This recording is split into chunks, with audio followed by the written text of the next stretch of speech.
안녕하십니까.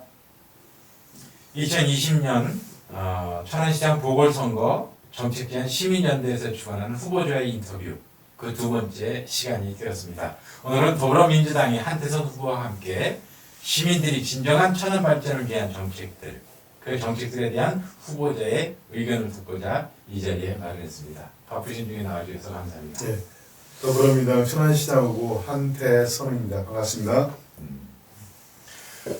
먼저 코로나19로 인해서 전 세계가 지금 굉장히 힘든 생활을 이어가고 있는데요. 기업들, 소상공인들, 자영업자들, 천안 시민들 누구라도 할 것 없이 전부 다 힘든 시간을 보내고 있습니다. 우리 각 지방자치단체장들이 넘없이 이런저런 이제 긴급 대책들을 마련하고 함께 그 위기를 극복해 나가보자 하는 그런 상황에서 저희 천안시는 지금 수장을 잃은 그런 상황을 맞이하고 있습니다. 이런 상황 속에서 좀 천안시가 긴급하게 뭔가를 어떻게 해야 된다고 한다면 어떤 일이 있을지, 또는 앞으로 향후에 시장으로서 뭔가 이렇게 일을 만들어 간다면 어떤 부분에 대한 대책을 세울 수 있을지에 대한 말씀을 좀 해주시면 감사하겠습니다. 예, 코로나 전염병 위기에 대해서 저는 가장 부탁드리고 싶은 것이 뭐냐면 조급하지 마라. 서둘 필요 없다는 겁니다. 의외로. 왜냐하면 전염병 위기가 처음 돌았을 때 가장 선제적으로 가장 먼저 대처한 게 우리 문재인 대통령이시고 질병관리본부입니다. 거기서 우리가 처음 정부에서 시작할 때 그게 과도하다, 왜 중국을 안 막았냐, 이런 등등의 얘기들이 굉장히 많았습니다. 근데 우리 문재인 정부와 질병관리본부가 과학적 확신을 가지고 꾸준히 누가 뭐래도 그냥 얻어 밀고 온 길을 걸어왔던 거거든요. 그 결과로 일부 특정 지역에서 특정 집단에 의한 좀 사고가 있었습니다만 그거 이외에는 거의 완벽하게 질병 관리를 잘 해오고 있다. 저는 그렇게 생각합니다.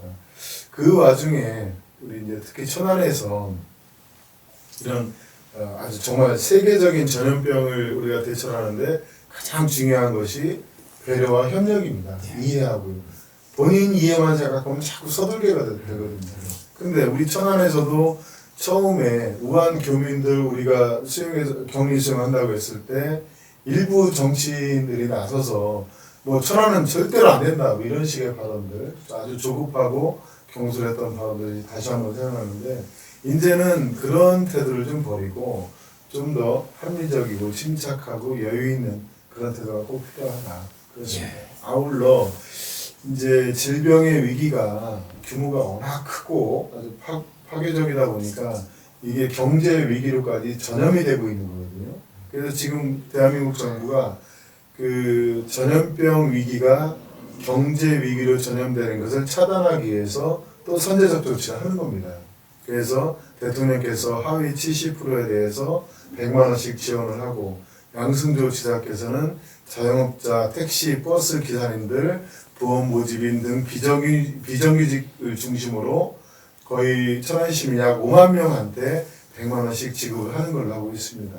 그럼 천안시에는 손 놓고 있느냐? 저는 절대 그렇게 생각하지 않습니다. 전염병 위기에 대해서 천안시청 공무원들이 다 조를 짜서 지금 확진자라든가 우려되는 사람들을 다 관리하는데 천안시청 공무원들이 다 동원되고 있습니다. 이걸 왜 모르시는지 모르겠어요. 일부에서 막 비난하던데 시청 공무원들 진짜 고생하고 있고 의료진들, 약사님들 정말 고생하고 있습니다.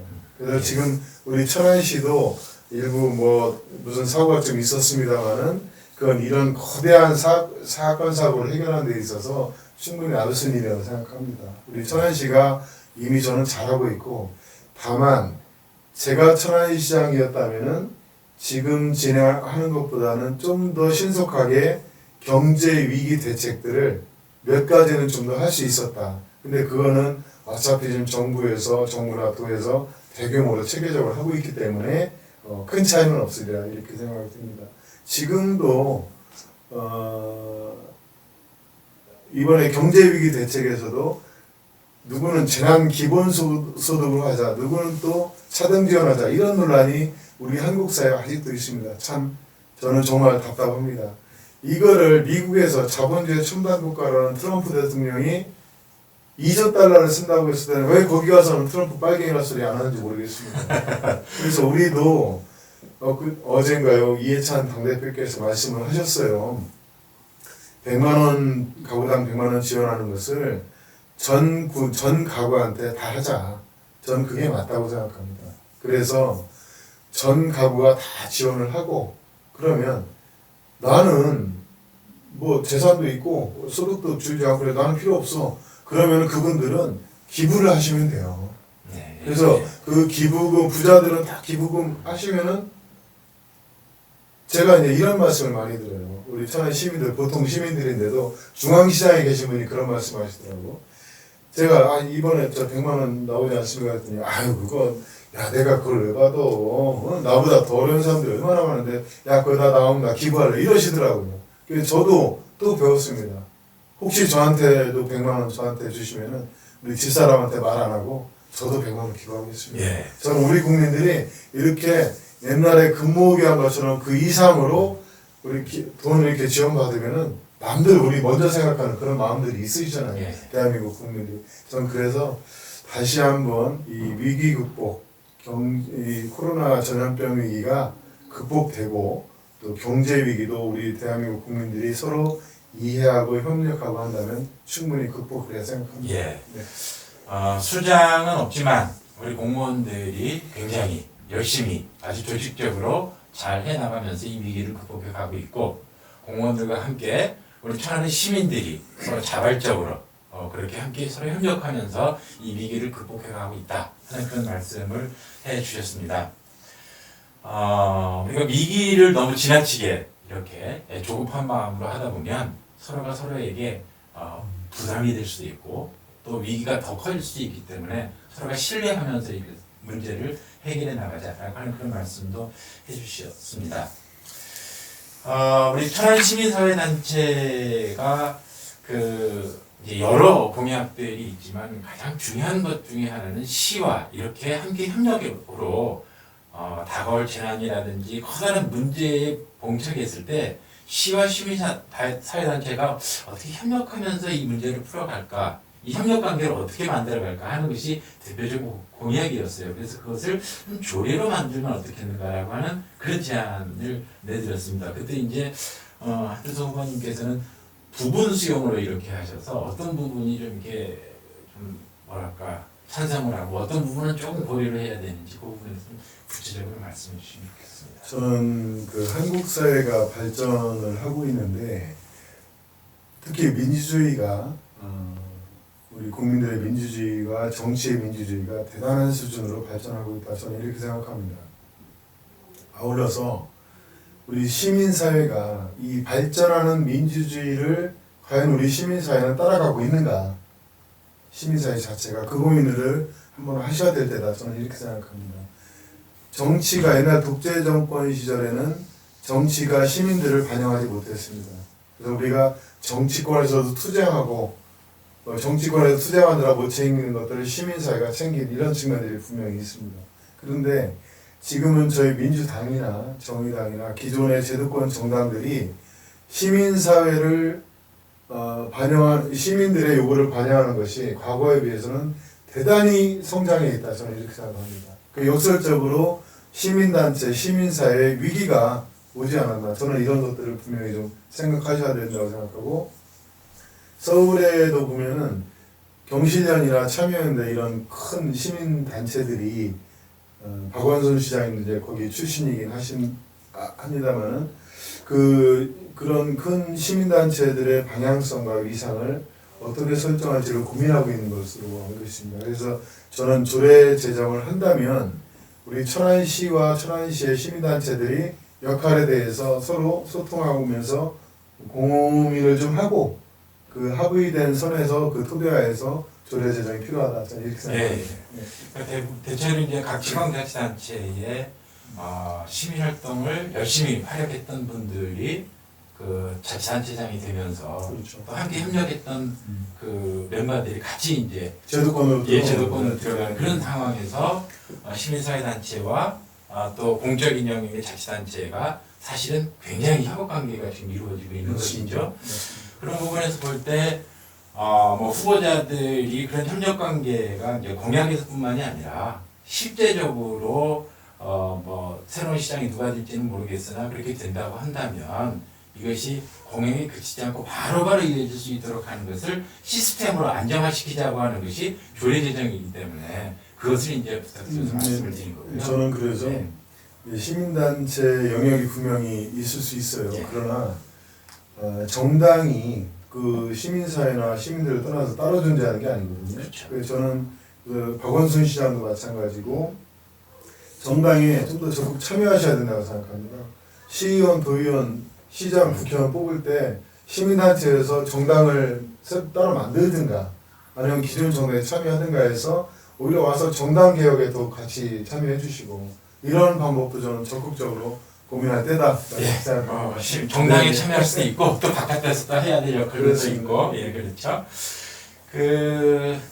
이제 또 하나의 저희들이 좀 이렇게 부탁드렸던 것은 천안시에 지속 가능 발전 목표를 좀 수립해 보자. 네, 저는 이 그건 부분에 좋습니다. 대해서는 좀 미래 장기적인 그 미래를 바라보면서 시민사회 단체 시민들의 의견을 받아서 시민사회 단체들과 또 그 자치단체장과 또 함께 협력하면서 민간이 협력해서 장기적인 지속 가능 발전 목표를 수립해 보자. 이것은 지속 가능한 이 발전이지 않습니까? 무조건 발전이 아니고 그런 부분에 대한 계획을 같이 논의하자고 했는데 그것도 그냥 이렇게 흔쾌히 완전 수용해 주셨으면 좋겠는데 부분 수용하셨어요. 아니 어떻게 그건 걸리셨나요? 왜 그러냐면 네. 저도 지속 가능한 발전하자 100% 찬성합니다. 네. 근데 그럼 지속하지 않은 발전들이 있잖아요. 네, 그렇죠. 그거 지금 현재 경제에 돌아가고 있고 그분들 어떻게 할 거예요? 그분들에 대한 대책이 없이 그냥 야 뭐 지속 가능한 거니까 100% 한꺼번에 끌어가자. 저는 그거에 대해서는 시간과 네. 노력이 좀 필요하다 이런 차원입니다. 네, 그건 좀 이렇게 대화를 하면 그건 크게 문제될 것 같지 않아요. 좋습니다. 예, 이거는 뭐 부분 수용이 아니라 완전 수용을 하는 부분에도 크게 네. 문제가 될 것 같지 않습니다. 예.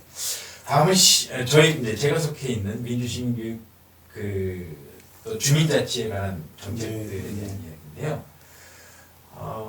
민주시민교육 토크가 작년에 조례를 제정을 해서 천안시장의 역할과 또 천안시장이 되어서 해야 될 가장 첫 번째 그 일을 조례에 이제 명시한 게 있어요. 그게 뭐냐면 천안시장은 모든 시민에게 민주시민교육의 활성화를 위해 민주시민교육 종합계획을 5년마다 수립하여야 한다.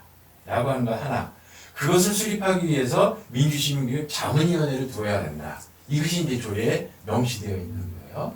이 민주시민교육을 일상화시켜내기 위해서는 이제 뭐 학생들만 교육해야 되는 게 아니라 정치인도 교육해야 되고 여러 이제 모든 시민들이 해당되기 때문에 그래서 교육센터로서 일상적으로 이것을 해야 되지 않는가라고 하는 부분이 이제 제안이 됐는데 그 부분 이제 부분 수용으로 이렇게 표시를 해주셨어요.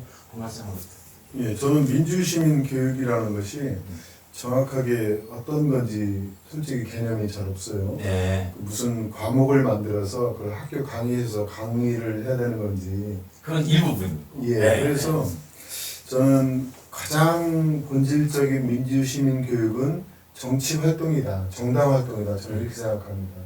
그래서 지금 정당 활동을 통해서 자기가 하고 싶은 말을 이야기하고 그것을 공약으로 걸고 그 출마자들한테 요구하고 그 과정을 선거를 통해서 구현하고 저는 이 자체가 가장 현장에서 이루어지는 민주시민 교육이다. 저는 예. 그렇게 생각합니다. 예. 그래서 그거 말고 이제 거기에 따른 이론적인 이런 학습에 관한 교육도 이루어지면 좋겠지만 뭐 좋습니다. 그런 네, 부분들을 네. 교육에 지원할 수도 있고 근데 이거를 교육청에서 해야 될 일인지 시에서 해야 될 일인지 그런 고민도 좀 있고 그런 고민이 그래서 제가 네. 잘 이 부분은 정확하게 어떤 건지 좀 좀 더 몰라서 대화를 하고 그러시죠. 민주시민 교육에 예. 대한 어떠한 필요성과 네네. 또 어느 부분까지 이제 학생들이 저는 네. 사실은 민주시민 교육이 이제 그 커리큘럼이 뭐가 있는지 모르겠지만은 저는 사실은 제가 이런 교육을 한다 그러면 우리 시민들한테 경제 교육이죠. 그러니까 경제가 무슨 돈을 어떻게 벌자 이런 게 아니고 우리 선생님도 아시겠지만 내 대학을 졸업하고 사회생활 딱 시작하면은 자기 집 얻고 은행 통장 개설하고 뭐 이런 것들 있잖아요. 가장 기본적인 거. 이것도 아무도 가르쳐주는 사람이 없어요. 네. 자기 네. 경제를 스스로가 그럼요. 주인 되어서 네, 만들어갈 수 그리고 있는 내가 필요한 거죠. 부동산 임대하는 거 그리고 가서 임대 대출 은행 가서 대출 받고 내가 그거 어떻게 갚아내고 이런 것들 이자는 얼마고 원리금 상환 언제 하고 네. 이런 거를 대한민국에서 저도 배운 바가 없고 아무도 안 가르쳐 주는 거예요. 그래서 오히려 그 시민들한테 교육을 한다 그러면 이런 경제 교육하고 저는 헌법 교육 있죠. 인권에 관한 헌법 교육 그렇죠. 이런 거를 전 초등학교 때부터 해야 그러니까 됩니다. 그런 것이 다 포함이 되어서 네, 네. 이를테면 이제 통장님 단장들이 현장에서 지역 주민들하고 만나가지고 어떻게 협의를 하고 어떻게 네. 합의를 이끌어가는지 그런 교육들, 그런 교육 과정들 네. 이런 것들이 사실 우리 시민들 모두에게 배워져야 되는 교육이기 때문에 학교 과목에다 넣어야 되는 거 아니에요? 이 정도면? 학교 과목에다가도 네. 넣고 저는 김지철 평생 교육장님이 네. 이런 걸 좀 적극적으로 하실 것 그렇죠. 같은데 그러니까 이제 이게 학교 학생들만이 되어져야 되는 부분의 문제가 아니라 학교부터 예, 학교에도 하고 물론 이제 기존 시민들도 다 하면 좋겠지만 일단은 이런 교육 사업은 당장 1, 2년 내를 뭘 쳐다보고 하면은 답답해서 못해요 이거. 그러니까 저는 아예 학교 교과 과정을 그냥 개편해야 된다. 저는 김지철 교육관님한테 아이. 한번 말씀드리고 싶어요. 저는 저기 뭐야 이게 선출직에 나서는 네. 후보자들 민주시민 교육이 필요하다는 생각이 들고 예. 지방 의원들에 나서는 분들도 민주시민 교육이 필요하다는 생각이 참 많이 들어요. 그러니까 모든 누구에겐가나 그런 혹시 교육들이 우리 시민단체 구성원들한테는 교육 필요 없습니까? 물론 필요하죠. 네, 다 단체장들도 필요하고 맞습니다. 노조위원장도 필요하고 예, 맞습니다. 그런 교육의 의미에서 네. 좀 일상화되어야 된다라고 하는 그런 말씀을 좀 드렸고요. 같이 이제 좀 의논하면서 그런 이상화 부분에 대한 문제를 또 부분 수용해서 완전 수용으로 이렇게 옮겨갈 수 있도록 하는 작업은 같이 대화를 하면서 향후에 예. 다음은 경제 노동에 관한 부분의 문제인데 우리 하태선 후보님께서는 첫째도 경제, 둘째도 경제, 셋째도 경제라고 하실 정도로 살림살이 부분에 굉장히 많은 관심이 있는 줄 압니다. 충청남도가 2020년 부처 공동체 지원금 내에 사회적 경제과를 신설하고 세 개 팀을 운영하면서 사회적 경제지원센터를 통한 10억 규모의 도 자체 예산을 투입하고 뭐 20억 상당의 사회적 규모를 준비 중이며 여러 가지 그 사회적 경제 혁신센터를 하면서 소위 말하는 사회적 경제 부흥을 만들어가고 있는데 우리 천안시는 이 가장 큰 도시임에도 중간 지원 조직이 없어서 이걸 어떻게 좀 만들어갔으면 좋겠다 하는 것이 사회적 경제 담당자들의 정책 제안인 것 같아요. 이 문제에 대해서는 좀 어떻게 생각하십니까? 사회적 경제 말고 네. 그냥 보통 경제를 더 활성화시키는데 전 중점을 둘 생각입니다. 그렇습니다. 예, 그래서 이제 그 일반 우리 서민 경제죠. 그 서민들이 그 좀 더 자영업자들이나 이런 부분들이 더 할 수 있고 그 일반적인 뭐 시장 경제라고 표현한다면 그 시장 경제가 잘 할 수 있는 부분을 좀 더 잘하게 만드는 것 여기서 좀 집중하고 싶고 예. 사회적 경제 부분은 거기에 대한 보완적 부분이 될 텐데 그 부분도 같이 한번 챙겨보겠습니다. 뭐가 있는지. 그래요. 근데 저는 중점은 명확하게 일반 시장 경제, 일반 경제 활동에 집중하겠다. 그래서 좀 더 그런 부분에서 천안 경제를 더 활성화시키고 더 키우고 이런 게 우선순위가 있어야 되지 않을까 그렇게 생각합니다. 예. 네. 그 우리 충남에 노동자가 굉장히 밀집되어 있는데 지금 비정규직도 굉장히 많고 그래서 일반적인 노동자 문제들은 양순열 지사께서 노동 권익센터를 만들어서 거기가 어디인가 어쨌든 충남 전체 인구 중 30%가 넘고 공단 밀집도가 높은 천안만의 정책, 노동정책 개발 이런 시급하지 않느냐 이런 그 요구이기도 하고요. 또 비정규직에 대한 좀 지원센터가 필요하다라고 하는 것이 노동계의 입장인 것 같아요. 그 부분에 대해서 좀 판단이 맞습니다. 그 저는 이제 특히 이제 노동 인권이나 노동자 권익보 이런 부분에서 이제 제가 이제 국회에서 옛날에 일할 때 보면은 법을 만들고 센터 만드는 것 이 두 가지가 가장 편한 일이에요. 그러니까 대부분의 이제 공무원들이 저는 입법했어, 법 개정했으니까 나 일 다 했어. 그리고 무슨 일자리 지원센터, 노동상담 센터 만든 게 일을 다 한 거예요. 근데 여기도 보니까 천안시에 조례제정하고 지원센터를 센터를 만들자 예. 이렇게 돼 있더라고요. 저는 물론 이런 것도 해야 되겠죠. 근데 이거 자체로 그럼 이거 조례제정하고 지원센터 만들면 노동인권이 보장이 되느냐? 저는 아니라고 보거든요. 기관 만들면은 거기에 관련된 공무원 일자리 만드는 것을 끝날 경우가 대부분입니다. 우리나라 보면 실질적으로 노동자의 인권 보호하고 권익 증진을 위해서 해야 될 일이 뭐냐? 결국은 노조 조직률을 높이고 노조가 힘을 얻어야 됩니다. 그러려면은 노조 스스로가 혁신해야 돼요. 지금 우리 천안에도 보면 노조 조직률이 전국 평균도 10%밖에 안 되고 여기 뭐 전체면 30%가 이렇게 노동자들이 있다고 이야기하지만 조직률을 보세요. 그럼 그 조직률이 뭘 뜻하는 거냐? 그만큼 우리 노조가 일반 노조원들의 지지를 못 받고 있다는 거예요. 저는 그 반증이라고 생각합니다. 그래서 저는 저는 그래서 이른바 이제 노사민정 대화라는 게 있죠. 노동자하고 사용자하고 민간하고 정부, 저는 시장 되겠죠. 그러면 이런 대화를 저는 적극적으로 추진할 생각입니다. 그래서 그 노동 현안이라든가 경제 현안 이런 데서 같이 협력할 걸 협력하고 그 갈등 해소할 필요가 있으면 하겠는데 더 근본적으로는 노조 스스로가 혁신할 필요가 있다. 예. 네, 그런 부분들을 제가 꼭 말씀드리고 싶고 노조 조직률을 높이려고 하는 노력. 그래서 노동자들이 힘을 더 키워줘야 돼요. 그리고 사용자들도 노동조합 만들고 아직도 그 레드 컴플렉스가 우리나라에 있는 거 아니겠습니까? 근데 이거를 이제는 극복할 때가 됐어요. 우리가 52시간 노동하고 최저임금 인상을 하면서 이제는 정말로 저임금 착정 그런 기업 운영은 이제 좀 벗어날 때가 된 거거든요. 우리 천안이 GRDP가 4만 불이 넘거든요. 예. 여기에서 이제는 그 환경이 좀 됐다. 그래서 노사민정 대화를 통해서 노동자 권익을 근본적으로 올려주는 이런 일을 제가 하고 싶다는 겁니다. 그래서 저는 취지는 100% 공감하는데 뭐 조례제정 지원센터 이런 것들은 좀 부수적이다. 뭐 충분히 할 수도 있다고 생각합니다. 근데 더 본질적인 노력에 더 기울이고 싶다. 이런. 어쨌든 전반적으로 보면 어쨌든 그 조례제정을 통해서 센터를 만들고 이렇게 시스템 구축하기 위해서 공무원들의 어떤 자리를 만들고 하는 부분은 전반적으로 조금은 좀 고려를 하되 더 적극적으로 본다면 정책을 개발하고 실질적인 대화를 하고 하는 데도 무게를 두시겠다. 이런 센터를 만들지 말고 네. 지금 공무원들이 노사관계 담당 공무원들이 있어요. 네. 그분들 일을 열심히 하면 되는 거죠. 네, 네, 저는 그렇게 생각합니다. 다음은 이제 천안에서 가장 첨예하게 우리 지방자치단체와 갈등을 겪고 있는 문제에 대한 질문을 좀 드려보겠습니다. 일봉산 개발에 관한 문제인데요. 11일이 우려하는 내용, 공원 환경이 파괴되고 주차 문제 등의 과밀 교통 문제가 발생이 되고 교육 환경이 악화될 것이라고 보는 것.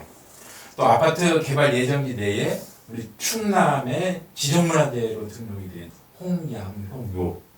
이 부분에 대한 묘의 훼손을 우려하고 있는, 그렇기 때문에 이것을 환경 영향 평가가 제대로 된 거 아니냐라고 하는 부분 때문에 같이 함께 대화를 하고 좀 더 천천히 가보자라고 하는 것이 이제 시민사회단체의 제안사항인 것 같습니다. 이 부분에 대해서 후보님께서 이건 좀 문제 있다 하고 이렇게 엑스표를 하셨어요. 그래서 좀 놀랍기도 하고 왜 그렇게 하셨을까라고 하는. 근데 오늘 아침에 또 이렇게 보니까 부분 수용으로 이렇게 입장이 좀 바뀌셨다라고 하는 이야기를 해주셨는데 그것보다 좀 자세하게 말씀을 해주시면 좋을 듯 싶습니다. 예, 제가 이제 질문 자체가 이게 일봉산 공원에서 공원을 보존하느냐 파괴하느냐 이렇게 질문이 돼 있더라고요. 그래서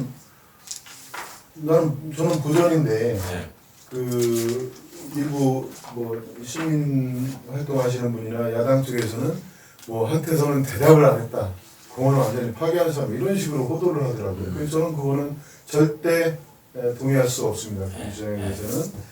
이 일봉산 공원이 이런 케이스가 천안에만 있는 게 아니에요. 전국에 지금 수백 군데가 지금 진행되고 있는 걸로 알고 있는데 정부도 이 대책을 몇 년 전에 내는 겁니다. 이거를 그냥 놔두면 다 공원 용지가 해제가 되고 그럼 다 개인이 자기 재산권 행사한다고 일봉산 같은 데도 여기 내 땅이야. 지금 시민들이 계속 일봉산 공원 이용하던 그 땅에다가 철조망 치고 출입금지하면 못 다니는 거예요. 그게 공원 파괴죠, 그게.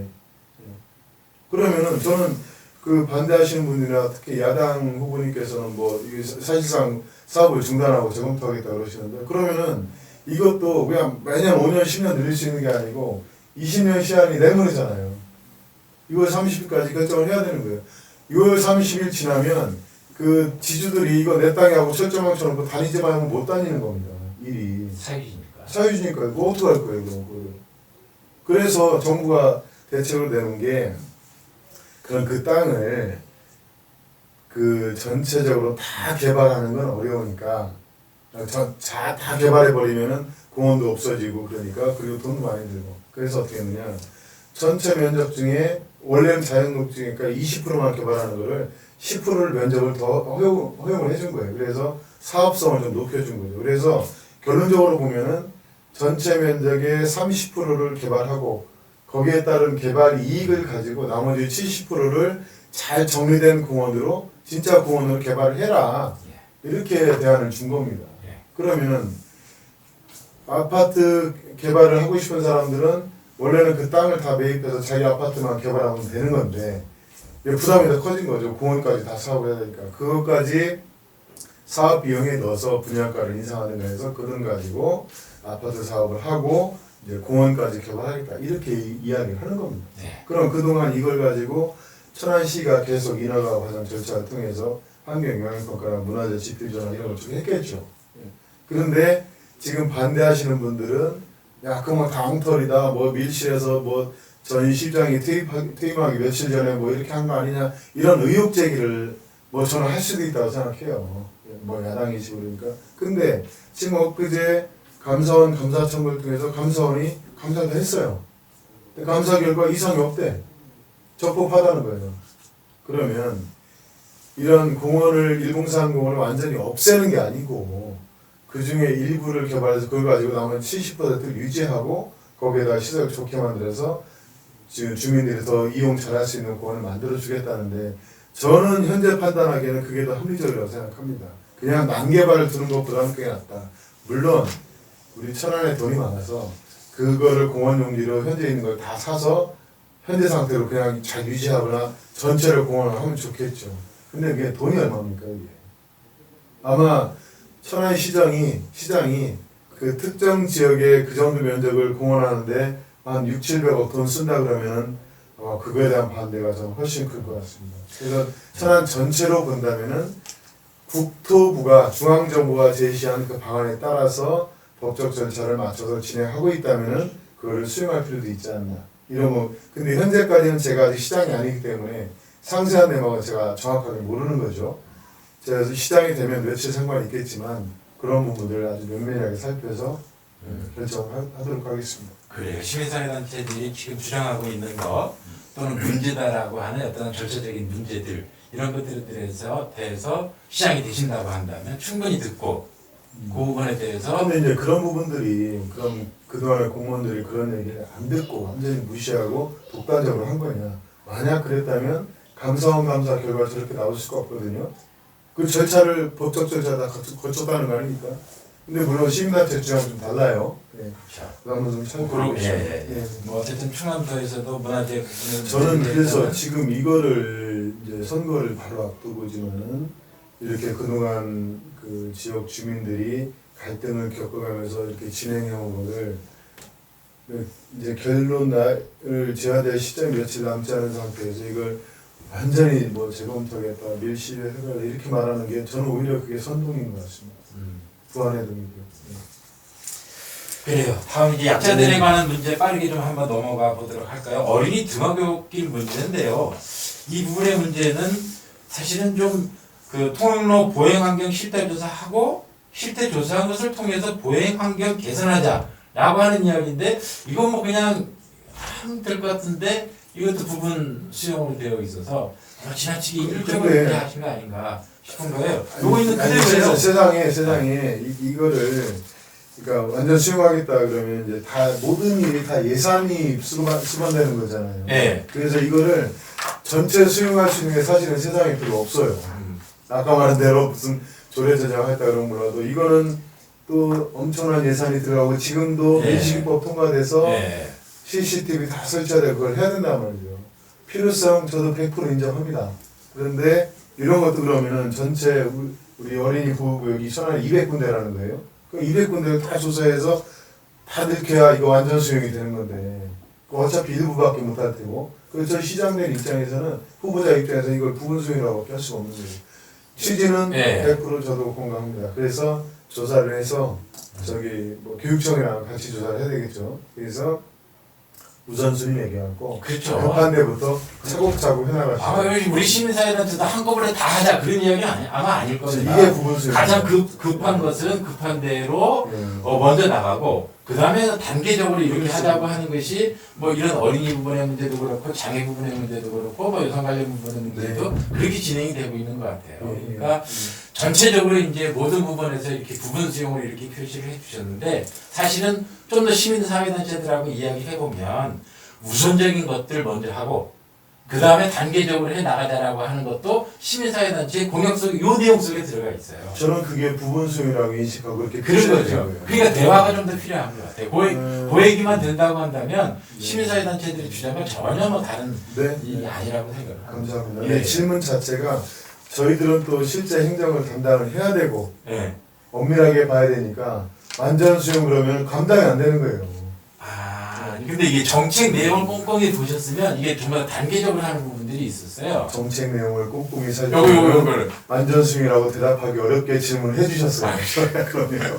좀 더 대화를 좀 더. 그래서 예. 지금 뭐 시간 문제도 그러니까 예. 등하굣길, 장애인, 여성, 성평등 예, 이런 예, 부분 다 그런 식으로 하고요. 그래요. 그다음에 주민세 균등보를 관한 주민자치의 안정적인 운영은 저는 이건 적극적으로 할 생각이에요. 특히 제가 공약을 걸었는데 이 동장님들, 읍면 동장님들을 가능한 한 주민 의견들을 받아서 선출직은 아니지만 뭐 공모직이랄까요 이렇게 해서 정말 그 읍면동 단위에서 주민자치 회의를 활성화하고 거기서 저기 아주 작은 단위까지 직접 민주주의가 이루어지는 걸 한번 적극적으로 해보고 싶어요. 예. 그건 저 같은 말씀드리겠습니다. 좋습니다. 예. 받았죠? 뭐 특별히 좀 뭐 미진한 내용이 있으면은 뭐 마지막 한 번 더. 교통약자 이동권을 위한 대중교통 활성화 이것도 아까 예. 같은 이야기네요. 그래서 제가 이거 이제 이거는 단계적으로 장애인 부분도 단계적으로 요청했던 것 같아요. 저상버스 부분 예. 어차피 버스도 예. 그 이제 환경 문제도 있고 그래서 전기 버스로 교체하는 문제 있고 그러니까 이 방향으로 가야 됩니다. 예. 다 단계적 수용으로 양해를 해주시면 양해가 아니라 이건 진짜 단계적으로 요청을 했어요. 네네 원래가. 예. 고맙습니다. 네. 그래요. 예. 그 뭐 다른 부분에서 전반적으로 좀 미진하다 뭐 그런 것은 이제 특별히 다 하신 말씀 없으시고요. 미진하다고요? 예, 아니 저는 더 하실 말씀. 예. 마지막으로. 예. 경제를 꼭 살리겠습니다. 근데 정치인들 중에 경제 뭐 살리겠다고 안 한 사람이 어디 있어요. 근데 저는 좀 특별하게 제가 꼭 말씀드리고 싶은 것은 뭐 기업 유치하겠다, 공단 만들겠다 이런 것들은 다 거의 모든 정치인들이 공통적으로 하는 얘기입니다. 그런데 아마 대한민국 기초단체장이나 정치인들 중에서 유일하게 이 주장을 하는 사람이 있을 텐데 저는 천안시 재정에 적극적인 역할을 확대하겠다. 바로 이 부분이거든요. 그럼 어떻게 재정을 확대하느냐? 저는 필요하다면은 천안시 부채까지도 늘려보겠다. 천안시 재정이 튼튼합니다. 재정 여력이 괜찮아요. 신용도가 대단히 높습니다. 그래서 그 신용도가 허락하는 범위를 극대화시켜서 필요하면 외부 자금을 끌어들여서 그 자금을 가지고 우선 경제 살리기에 투입하겠다 이런 뜻입니다.